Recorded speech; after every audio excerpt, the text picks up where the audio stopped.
तौसीफ साहब के लूट और झूठ के खिलाफ मुझे वोट करें। चुनाव आता है, आप रोज शिलान्यास, अरे आप तो लोग आपको शिलान्यास बाबा कहते हैं। बात तो झूठ बोले कि मैं सदन में आवाज उठाता हूँ, कभी कोई आवाज उठाया हो तो मुझे दिखाइए कि एनआरसी सीए के मुद्दों में वो कितनी बार सदन में बात किए हैं या कितनी बार डीएम साहब से मिले हैं, जिला पदाधिकारी से मिले हैं। बिल्कुल नहीं, उन्होंने केवल नौटंकी की है, केवल नौटंकी नौटंकी नौटंकी। ये IM वहाँ उनके खुद अंदरूनी इतनी लड़ाई है कि वो अपना लड़ाई को संभाल ले, उन्हीं में उनकी कामयाबी इतनी गुटबाजी है कि वहाँ वही कहानी है, एक अनार 100 बीमार।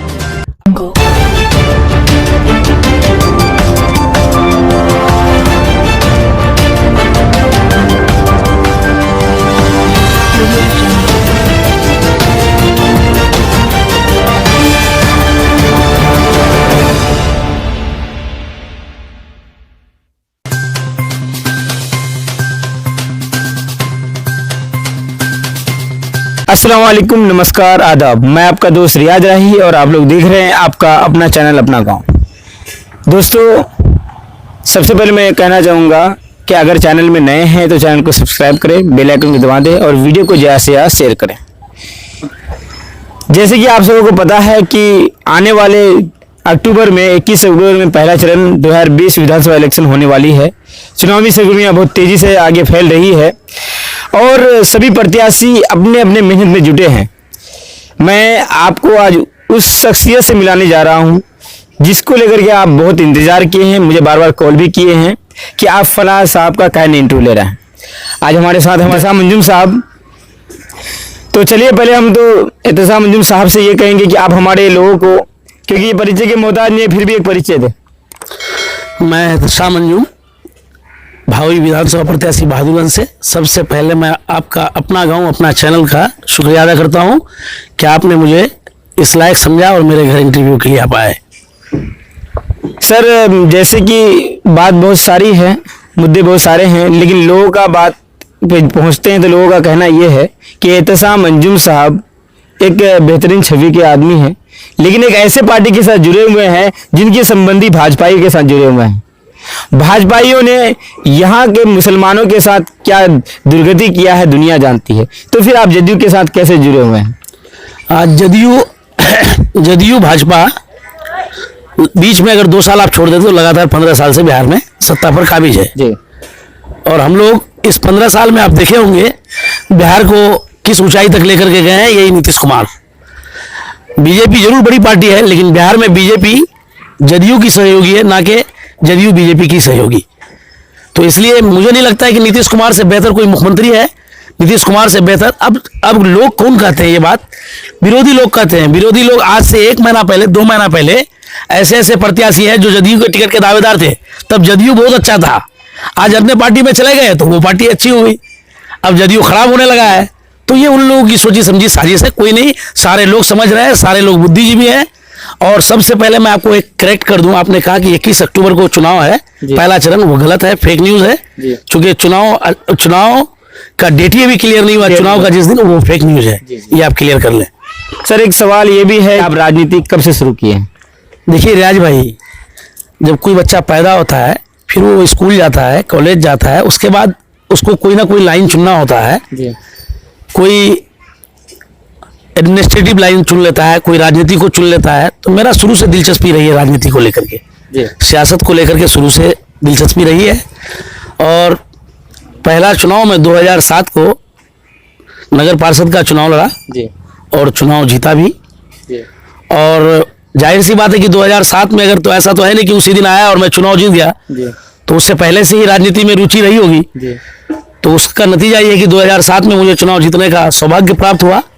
फिर उसके बाद आज मेरा सीट पिछड़ा है, तो अब विधानसभा की तैयारी है और मैं अपना एनडीए का उम्मीदवार, एनडीए के प्रत्याशी के तौर पर, अब जाहिर सी बात है कि कांग्रेस से हमारे तौसीफ साहब हैं, तो 2 ही दल है, यूपीए या एनडीए। यूपीए में ऑलरेडी तौसीफ साहब है, तो मेरा रास्ता तो एनडीए से ही, क्योंकि आपको सरकार में रहना है या विपक्ष में रहना है, 2 ही चीज। और माननीय विधायक जी को जब अब विकास और डेवलपमेंट के नाम पर, तो आपको बोलते हैं सुरजापुरी बेटा। जब आप कहेंगे कि शिक्षा पर बात कीजिए, स्वास्थ्य पर बात कीजिए, तो वो कहते हैं कि गुरु का गोश्त, गाय का गोश्त, इस तरह की बात करते हैं, लोगों को गुमराह करते हैं, नहीं तो भाजपा जीत जाएगी। फिर वही काम आप लोग पत्रकार लोग कीजिएगा, भाजपा का भय और डर दिखा करके, तो मुश्किल है। चूंकि आप लोगों को जागरूक करना है कि नीतीश कुमार ने क्या अच्छा किया, क्या बुरा किया। ठीक है, आपने एक सवाल उठाया कि मुसलमान क्यों भरोसा करे। एक काम मेरे ख्याल से नीतीश जी ने, एक काम मेरे ख्याल से उस समय मुझे भी थोड़ा सा तकलीफ हुई थी, चूंकि मैं भी मुसलमान हूं पहले, फिर मेरे लिए पार्टी है। तो एनआरसी, एनपीआर और सीए को वोट जब किए थे ये, तो 8 दिसंबर को, तो मुझे भी काफी तकलीफ हुई थी अंदर से। लेकिन बाद में जब विपक्षियों ने भी और सत्ताधारी पार्टी के विधायक माननीय मुजाहिद साहब, माननीय नौशाद साहब, इन लोगों ने सड़क से लेकर के सदन तक उसी बिल के खिलाफ, ऐसा कोई प्रोटेस्ट नहीं है जिस जगह ये लोग शामिल नहीं हुए हैं। और उसका नतीजा ये हुआ कि विरोधियों ने कहा कि विधान, अगर आप सही में ईमानदार हैं नीतीश जी, सही में आप गलती से वहाँ लोकसभा में वोट कर दिए हैं, तो बिहार विधानसभा में उसके खिलाफ बिल को पारित कीजिए। तो उसके खिलाफ नीतीश जी ने बिल को पारित किया और सभी दल के लोग वोट किए उनके सपोर्ट में, और वो बिल पारित हुआ है। एनआरसी, एनपीआर, सीए बिहार में लागू होने का सवाल ही नहीं पैदा होता है। सर, एक बहुत बड़ी बात यह है कि एहतसाम अंजुम को लोग वोट क्यों करें? एहतसाम अंजुम ने लोगों के लिए अब तक क्या किया है? मुझे जितना, मैं आप तो चूंकि लोकल ही है, मेरे अगल बगल के हैं, मेरे बहुत पुराने जानने वाले भी हैं। आप जानते होंगे कि मैं लोगों के बीच कितना घंटा रहता हूँ।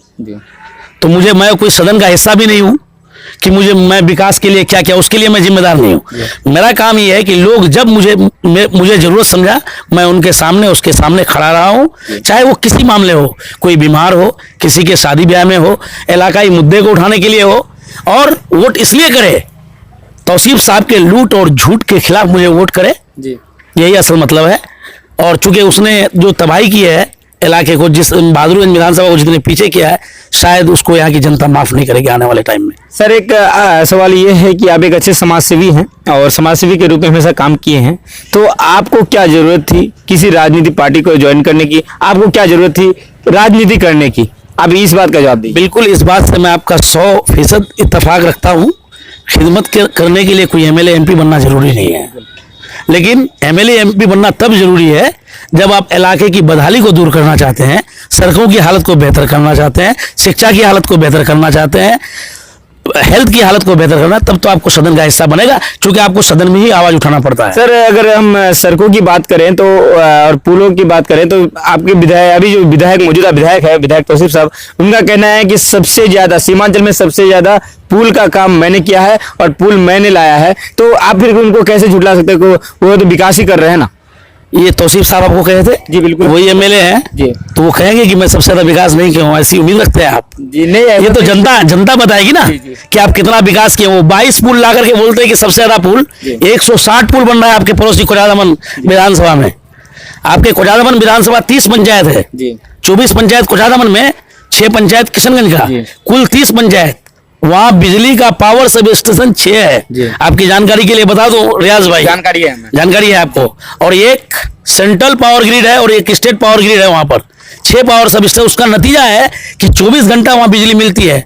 और हमारे यहाँ 3 पावर सब स्टेशन है, जबकि मेरे यहाँ 40 पंचायत है तकरीबन। अब वो कैसे है सुन लीजिए, 20 पंचायत बहादुरगंज, 12 पंचायत टेरागाज, 3 पंचायत दिगलबैंग, और ये नगर क्षेत्र का जो 18 वार्ड है, इनको अगर कुल आबादी को आप लगा लें तो 5 पंचायत के बराबर है। कुल मिला जुला करके 40 पंचायत, और हमारे यहाँ 3 पावर सब स्टेशन है, और टेरागाज में एक भी नहीं। टेरागाज के साथ ऐसा सोता, आप इतना दिन से 2010 में नए परिश्रमण में टेरागाज आया हमारे यहाँ, लेकिन आपने कितने बार टेरागाज वालों के लिए आवाज उठाया? जब चुनाव आता है आप रोज शिलान्यास, अरे आप तो लोग आपको शिलान्यास बाबा कहते हैं जी।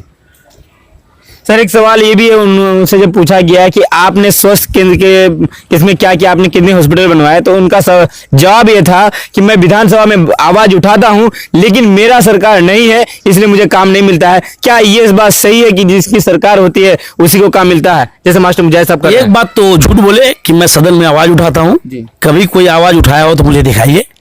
दूसरी बात वो सच बोले कि मैं विपक्ष में हूं, तो मैं जनता से कहना चाहता हूं कि सत्ता पक्ष के एमएलए को चुनिए और अपने इलाके को डेवलपमेंट के रास्ते पर लेकर आइए।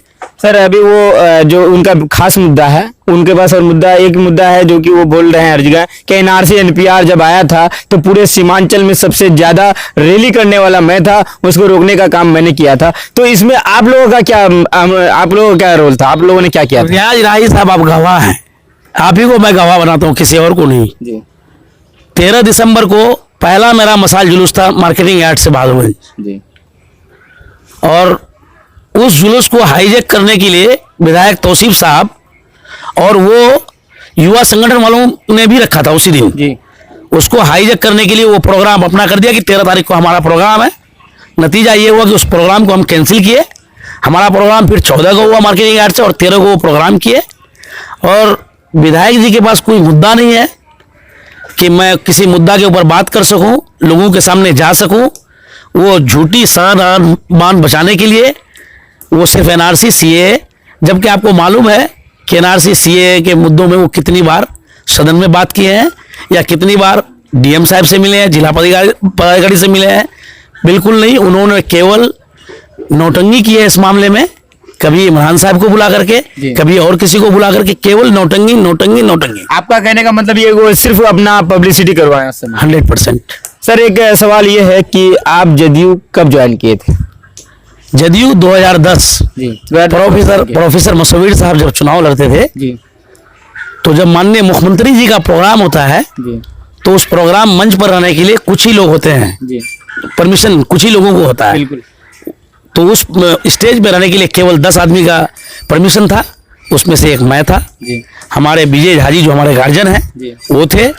नवीन भाई जो बीजेपी के नेता हैं, बड़े नेता हैं और पुराने नेता हैं, वो थे। प्रोफेसर मसूवीर साहब से, फिरोज अंजुम साहब थे। हम लोग 10 आदमी थे। 2010 से लगातार जी जदयू के लिए काम कर रहा हूँ और जदयू में हूँ। सर लेकिन यहाँ पे एक सवाल ये भी है कि आपके कुछ लोग हैं जो हमें कह रहे हैं कि आपने लोकसभा इलेक्शन में ऑल इंडिया मजलिस इत्तेहादुल मुस्लिमीन का काम किया था। अगर आप जदयू में थे तो ऑल इंडिया मजलिस इत्तेहादुल मुस्लिमीन का काम कैसे कर सकते? एक जगह कोई आदमी दिखा दे कि मैं ऑल इंडिया मजलिस इत्तेहादुल के लिए काम किया है, मैं राजनीति से इस्तीफा दे दूंगा। यानी कि आपका ये दावा है? चलिए, तो सर एक बात ये बताइए कि इस बार विधानसभा इलेक्शन में आपके बहुत सारे दावेदार रहे हैं, बहुत सारे दावेदार जदयू से। विजय झा भी है, बंटी सिन्हा भी है, उसके बाद वो मुखिया जी गौतम गिरी भी हैं और आप भी हैं। इनमें से किसी एक को ही टिकट मिलना है। अगर आपको पार्टी टिकट नहीं देती है तो आप फिर क्या करेंगे? मैं अपने कैंडिडेट के साथ तन मन और धन से, ये तो मेरे जेडीयू का कैंडिडेट को आपने दिया, अभी सीट शेयरिंग नहीं हुआ है। सीट अगर भाजपा को जाती है तो मैं भाजपा के कैंडिडेट के लिए भी दिन रात एक करके अपना एनडीए के लिए ईमानदारी से चुनाव मांगूंगा। अब जनता क्या कहती है इससे नहीं, मैं जहां पर हूं उस पार्टी के लिए ईमानदार भी हूँ, वफादार भी हूँ। सर कहीं ना कहीं आप लड़े, मैं उनके साथ कहीं ना कहीं आप मोदी जी का हाथ मजबूत करेंगे ही। यहाँ मोदी जी का हाथ का मतलब ही, यहाँ नीतीश जी का हाथ को मजबूत करने की बात है। मोदी जी सेंट्रल में है, उनका तो हाथ यहाँ आप लोग ऐसा कमजोर किए और रात दिन रोना रो रहे हैं कि अलीगढ़ का पैसा नहीं आ रहा है, फलाना नहीं आ रहा है। पूरे बिहार में 40 सीट थी, 39 एनडीए ले गए। यहाँ के लोग एक सीट जावेद साहब को दे करके, जब जन्नान साहब उसको फोन करते थे, कौन जन्नान जी, बोलते रहो जन्नान, लिखते रहो जन्नान, ये हमारे सांसद का भाषा है जी, समझ गए? तो ये नहीं चलेगा। काम जो विकास किया है, विकास के नाम पर वोट मांगेंगे। और अगर विकास किया है, जनता को लग रहा है कि नीतीश जी ने काम किया है, तो जरूर वोट देंगे नीतीश जी को। वरना तो गुमराही में अगर फिर वोट देंगे तो फिर 5 साल विपक्ष में रह करके रोना रोते रहिए। सर सवाल ये भी बनता है कि पहले आपकी लड़ाई सिर्फ और सिर्फ यूपीए से थी, कांग्रेस और आरजेडी से थी, लेकिन अब एक पार्टी ऑल इंडिया मजलिस इत्तेहादुल मुस्लिमीन जो कि 2015 में बिहार आई है और बहुत तेजी से उभर रही है, अब उनसे भी आपकी लड़ाई है। तो क्या इस बार आप लोग अपना सीट ला पाएंगे? कौन पार्टी के बारे में बोल रहे हैं? ऑल इंडिया मजलिस इत्तेहादुल मुस्लिमीन। अच्छा, ये आईएमआईएम। उस मेरी लड़ाई ना एआईएमआईएम से है, मेरी लड़ाई ना कांग्रेस से है।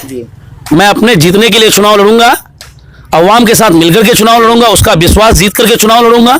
रही बात आपने कहा नई पार्टी ये आईएमआईएम, वहां उनके खुद अंदरूनी इतनी लड़ाई है कि वो अपना लड़ाई को संभाल ले, उन्हीं में उनकी कामयाबी इतनी गुटबाजी है कि वहां वही कहानी है, एक अनार 100 बीमार। अपना गुटबाजी को वो कंप्लीट कर ले, उसी में उनकी भलाई है। सर एक सवाल मेरा और भी है, जैसे कि विधायक जी से मैंने जब उनका इंटरव्यू लिया था उससे पूछा था कि आप अपना एक उपलब्धि बनाइए बताइए। तो एक ऐतिहासिक पुल लोचा पुल जो बना है, उन्होंने बताया था कि मैंने लोचा पुल के लिए बहुत ही कुर्बानी दिया है। तो ये किस हद तक सही है? लोचा पुल क्या विधायक जी का उसमें कुछ भी हाथ है, कुछ भी हिस्सेदारी है? लोचा पुल का उद्घाटन के लिए, लोचा पुल का हल्ला बोल के लिए अगर मैं कहूँगा तो इसमें युवा संगठन के लोग, पूर्व प्रमुख टेरागाज आसिफ रहमान भाई, हमारे हजरत मौलाना असरारुल हक साहब, जो एक बार पहले टेंडर हो गया था, फिर दोबारा रीटेंडर करा करके उसको पुल निगम से मिल करके तब जाकर के दोबारा उस पुल का टेंडर करवाया पुल निगम से। वो पुल कोई बिहार सरकार राज्य से, वो पुल निगम का पुल है। और पुल निगम से करवाने के बाद उस पुल के लिए मेरे ख्याल से बहादुरगंज टेरागाज के सभी जनता ने लड़ाई लड़ी है। और जब ये नीति, और सबसे बड़ी अगर उपलब्धि है तो नीतीश जी की। और नीतीश जब वो पुल के उद्घाटन में आए थे नीतीश जी, तब पूछते ना विधायक जी से कि आप मंच पर काहे नहीं थे? विधायक जी, प्रोटोकॉल तो ये कहता है आपके क्षेत्र में जहां नीतीश जी आए उनका आपको स्वागत भी करनी है और साथ में रहना था। तो विधायक जी थे, उनसे सवाल पूछेगा रियाज भाई, आप दोबारा जब कभी विधायक जी से अगर आप जाए वहां पर तो उनसे सवाल पूछें कि उस पुल के उद्घाटन में थे। उस पुल के उद्घाटन में हमारे प्रोफेसर मसवीर साहब नीचे थे, हमारे प्रोफेसर मसवीर साहब नीचे थे। जनता के बीच में माननीय मुख्यमंत्री ने उनको नीचे से आवाज देकर के ऊपर मंच पर बुलाया और विधायक जी गायब थे। और वो झूठ, चूंकि उनका काम है झूठ बोलना, लोगों को गुमराह करना, उसमें वो पीएचडी करके रखे हैं, तो वो काम वो कर रहे हैं।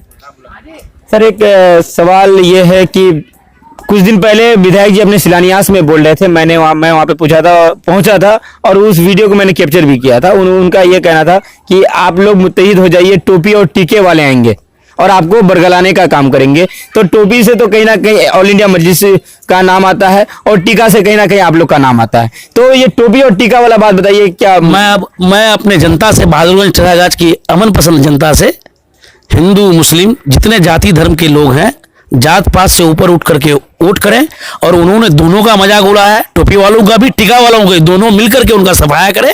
इन्हीं में हमारे क्षेत्र की भलाई है, इलाके की भलाई है। सर कुछ दो सवाल और है, जैसे कि आपके बेसिक मुद्दे क्या होंगे इलेक्शन लड़ने के? आप लोगों के पास क्या लेके जाएंगे, क्या फंडामेंटल होगा? मेरा सबसे बेसिक मुद्दा जो डेवलपमेंट, बिजली, पानी, सड़क, शिक्षा, स्वास्थ्य।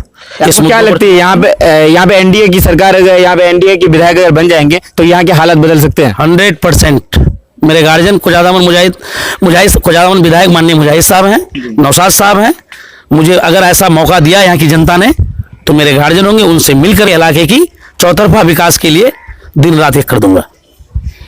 तो दोस्तों ये थे हमारे एहतसाम अंजुम साहब, जो कि जदयू से प्रत्याशी का दावेदारी पेश किए हैं। मैं शुक्रगुजार हूं सर आपका, आपने अपना कीमती वक्त हमें दिया। बाकी आप लोगों का भी मैं शुक्रगुजार हूं, आप हमारे निरंतर वीडियो को देखते आ रहे हैं। और लास्ट में यही कहना चाहूँगा कि अगर वीडियो पसंद आया तो ज़्यादा से ज़्यादा शेयर करें। बाकी मैं आपका दोस्त रियाज रही, आज अपना टॉपिक यहीं पर ख़त्म करता हूँ। खुदा हाफिज़, अस्सलाम वालेकुम। कैसा